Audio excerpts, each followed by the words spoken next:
제가 조달청으로부터 받은 자료입니다. 작년 3월부터 올해 3월까지 1년간 청와대에 납품한 현황입니다. 10월 24일 최순실 태블릿 PC의 존재가 처음으로 보도됩니다.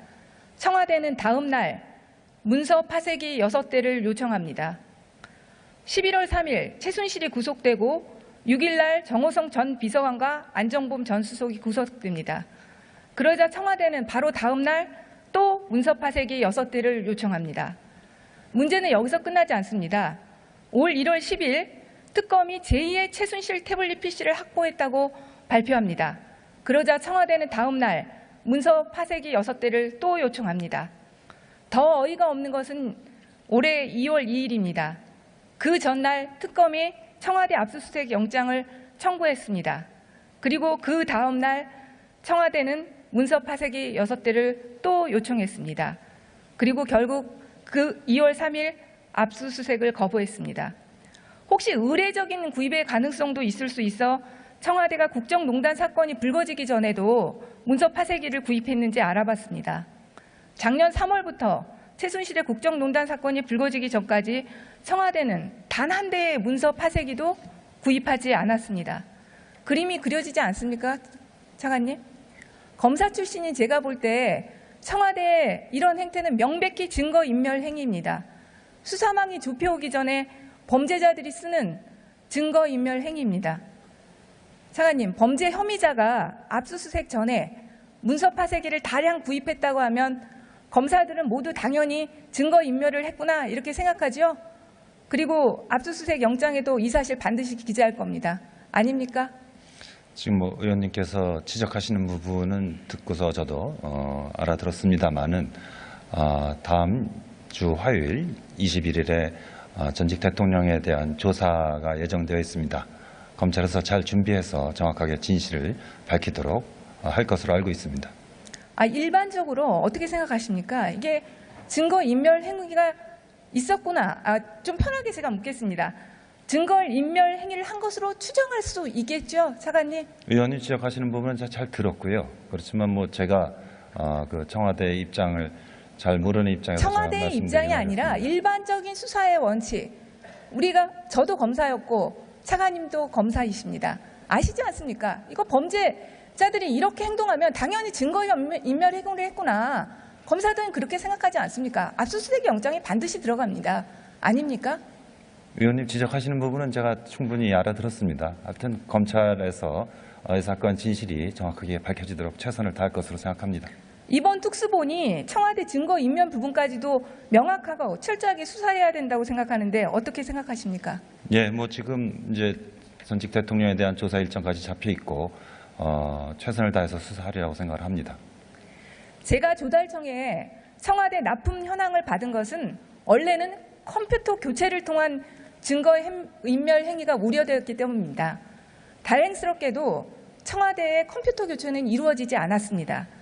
그렇기 때문에 청와대에 대한 즉각적인 압수수색이 또 필요하다고 봅니다. 차관님 생각은 어떻습니까? 아까 다른 의원님도 비슷한 질의를 하셨었는데 압수수색 이런 부분에 대해서는 지금 수사 중인 과정에서 저희가 계획을 말씀드릴 수는 없고 검찰에서 적절히 판단하리라고 생각을 합니다.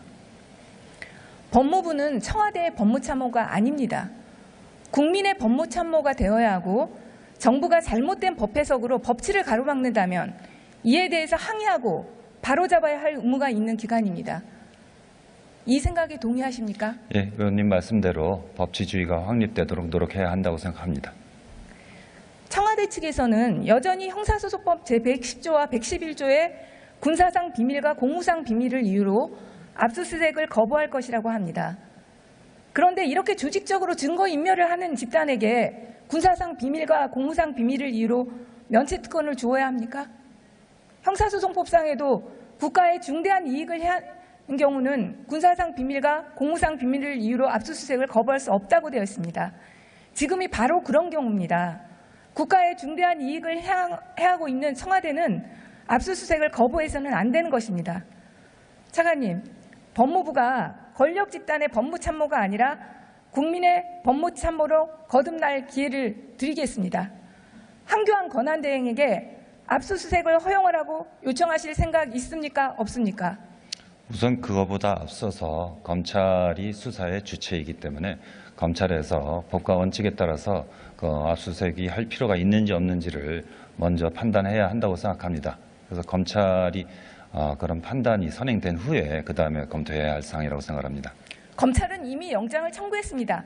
검찰에서 영장을 청구한다면, 그런데 한교안 권한대행이 또 압수수색을 맡는다면 정부의 잘못된 법 해석을 막을 임무가 법무부에 있는 것 아닙니까? 네, 의원님 말씀하시는 취지는 제가 충분히 알아들었습니다. 취지만 아무튼, 알아듣지 마시고 차관님 행동으로 보여주십시오. 네, 하여튼 법무부가 이번에 차관님께서 저는 정말로 이런 올바른 지적을 하신다면 국민의 법무 참모로 법무부가 거듭나게 될 것이라고 생각합니다. 진실을 밝히고 정확하게 법을 적용할 수 있도록 최선을 다해야 한다고 생각하고 있습니다. 박근혜 전 대통령에 대해서 지금 신병 처리 방침은 내부적으로 세워졌습니까? 아직 결정된 바 없는 걸로 알고 있습니다. 출국 금지 조치, 기타 계좌 추적, 통신 조회 진행되고 있습니까? 구체적인 내용에 대해서는 지금 수사 중인 사건에 대해서 말씀드리기 곤란합니다만은 하여튼 정확하게 처리되도록 하겠습니다. 우병우 전 민정수석 사건과 관련해서 질의드리겠습니다. 법무부도 이번 사건에서 전혀 자유롭지 않습니다. 특검이 우병우 사단의 실체를 짐작케 하는 증거를 확보했습니다. 우병우 전 수석이 지난해 7월부터 10월까지 김순환 검찰총장, 이영렬 서울중앙지검장, 안태근 법무부 검찰국장하고 적게는 수차례, 많게는 1000여회가량 통화했다는 것입니다. 안태근 법무부 검찰국장의 3개월 동안의 천회 통화, 너무 비상식적이죠? 차관님 어떻게 생각하십니까? 그 부분에 대해서 이제 특검에서 수사 기록이 인계된 후에 제가 보고를 받아 보니까 일부 언론 보도가 좀 부정확하게 나간 부분이 있습니다. 그러니까 통화가 많은 건 맞는데 예를 들면 말씀해 보세요. 검찰국장 같은 경우에는 민정수석하고 한 4개월여 동안 한 100몇십 회 정도의 통화와 문자를 주고받았던 걸로 그렇습니다. 이게 1000여 회 이런 건 좀 과장되고 좀 잘못된 내용이 있었던 것 같습니다. 그러면 3개월 동안 1000여 회가 아니라 100회라는 말씀입니까? 문자 4개월 메시지 동안 포함? 100 몇십 회입니다. 100 몇십 회입니까? 예. 정확합니까? 그것은? 예, 그렇습니다. 문자 포함해서 그렇습니다. 차관님은 이 기간 동안에 우병우 수석과 통화한 사실이 있습니까? 없습니까?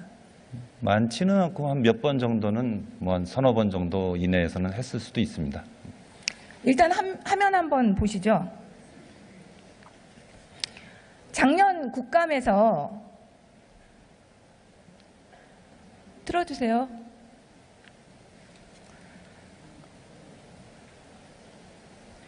작년 국감에서 안태근 검찰국장은 우병우 전 수석과 관련한 어떠한 내용도 청와대에 보고하지 않는다고 했습니다. 차관님도 당시 국감장에 계셨으니 안태근 국장의 우병우 수석에 대한 정보보호 문제가 얼마나 중요하게 다뤄졌는지 알고 계실 겁니다. 국감장에서 안태근 국장은 우병우 수석에게 정보보고하지 않는다고 증언했습니다. 그런데 그 기간 동안 1천회 통화가 아니라 100회 통화라고 하더라도 이때 안전히 증언을 잘못한 거 아닙니까?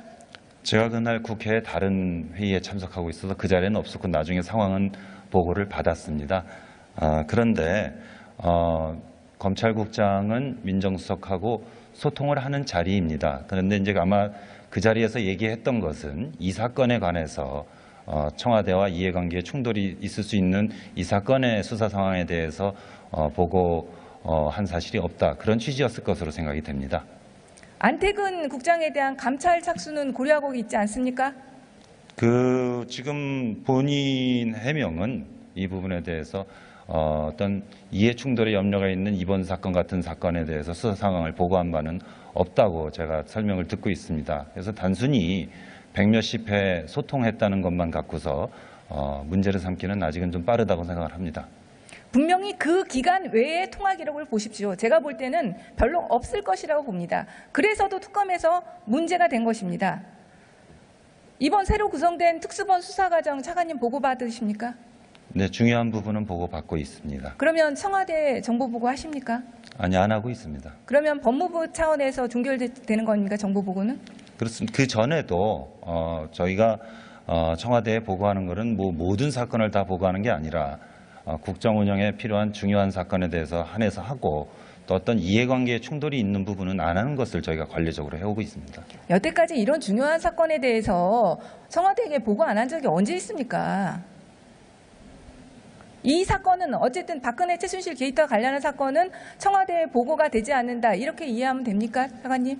지금 보고 안 하고 있습니다. 이거 믿어주셔도 됩니다. 검사 출신이 제가 볼 때 박근혜 전 대통령 수사보다 어려운 것이 우병우 전 수석에 대한 수사입니다. 정윤회 문건 수사에서부터 세월호 사건, 그리고 정보보고 라인에 대한 수사 등 우병우 전 수석의 수사는 결국 검사들에 대한 수사로 이어질 수밖에 없기 때문입니다. 차관님은 어떻게 생각하십니까?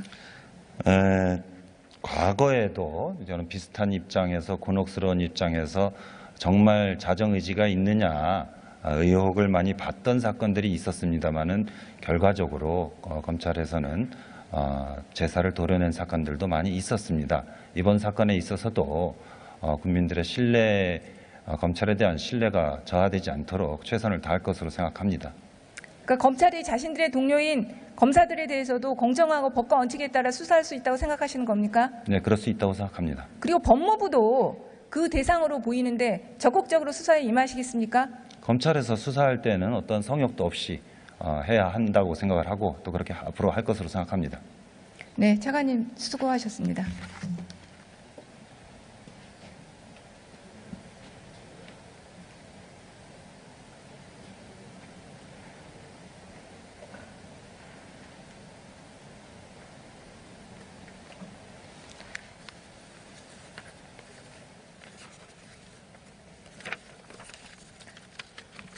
황교안 권한대행에게 다시 한번 요청합니다.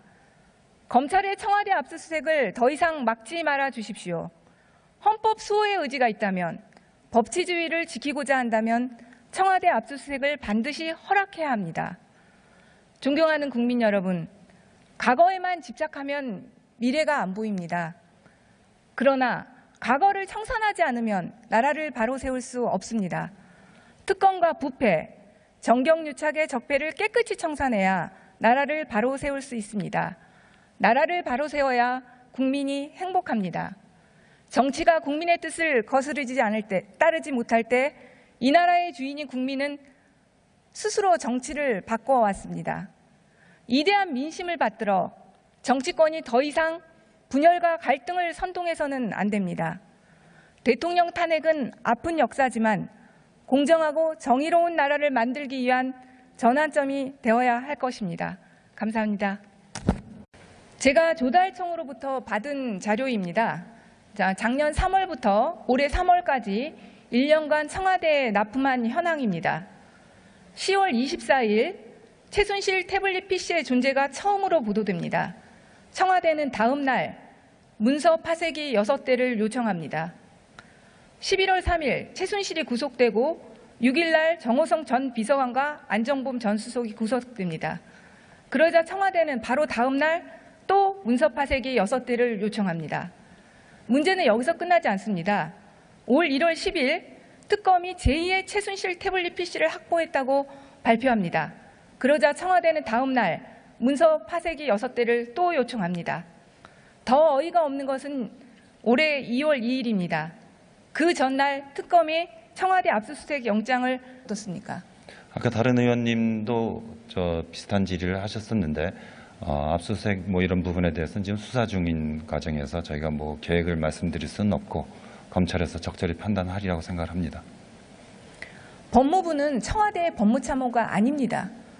국민의 법무참모가 되어야 하고 정부가 잘못된 법 해석으로 법치를 가로막는다면 이에 대해서 항의하고 바로잡아야 할 의무가 있는 기관입니다. 이 생각에 동의하십니까? 예, 의원님 말씀대로 법치주의가 확립되도록 노력해야 한다고 생각합니다. 청와대 측에서는 여전히 형사소송법 제110조와 111조의 군사상 비밀과 공무상 비밀을 이유로 압수수색을 거부할 것이라고 합니다. 그런데 이렇게 조직적으로 증거인멸을 하는 집단에게 군사상 비밀과 공무상 비밀을 이유로 면책특권을 주어야 합니다. 청구했습니다. 그리고 그 다음 날 청와대는 문서 파쇄기 6대를 또 요청했습니다. 그리고 결국 그 2월 3일 압수수색을 거부했습니다.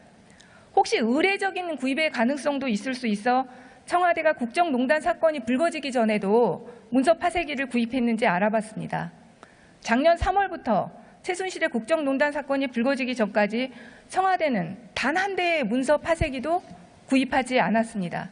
그림이 그려지지 않습니까, 차관님? 검사 출신인 제가 볼 때 청와대의 이런 행태는 명백히 증거인멸 행위입니다. 수사망이 좁혀오기 전에 범죄자들이 쓰는 증거인멸 행위입니다. 차관님, 범죄 혐의자가 압수수색 전에 문서 파쇄기를 다량 구입했다고 하면 검사들은 모두 당연히 증거인멸 이렇게 행동하면 당연히 증거인멸 행동을 했구나. 검사들은 그렇게 생각하지 않습니까? 압수수색 영장이 반드시 들어갑니다. 아닙니까?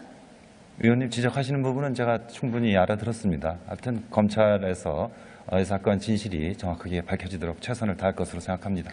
이번 특수본이 청와대 증거인멸 부분까지도 명확하고 철저하게 수사해야 된다고 생각하는데 어떻게 생각하십니까? 예, 뭐 지금 이제 전직 대통령에 대한 조사 일정까지 잡혀 있고 최선을 다해서 수사하리라고 생각을 합니다. 제가 조달청에 청와대 납품 현황을 받은 것은 원래는 컴퓨터 교체를 통한 증거인멸 행위가 우려되었기 때문입니다. 다행스럽게도 청와대의 컴퓨터 교체는 이루어지지 않았습니다. 그렇기 때문에 청와대에 대한 즉각적인 압수수색이 또 필요하다고 봅니다. 차관님 생각은 어를 했구나 이렇게 생각하죠? 그리고 압수수색 영장에도 이 사실 반드시 기재할 겁니다. 아닙니까? 지금 뭐 의원님께서 지적하시는 부분은 듣고서 저도 알아들었습니다만은 다음 주 화요일 21일에 전직 대통령에 대한 조사가 예정되어 있습니다. 검찰에서 잘 준비해서 정확하게 진실을 밝히도록 할 것으로 알고 있습니다. 일반적으로 어떻게 생각하십니까? 이게 증거인멸 행위가 있었구나. 좀 편하게 제가 묻겠습니다. 증거인멸 행위를 한 것으로 추정할 수 있겠죠, 차관님? 의원님 지적하시는 부분은 잘 들었고요. 그렇지만 뭐 제가 그 청와대 입장을 잘 모르는 입장에서 청와대의 입장이 아니라 일반적인 수사의 원칙. 저도 검사였고 차관님도 검사이십니다. 아시지 않습니까? 이거 범죄자들이 이렇게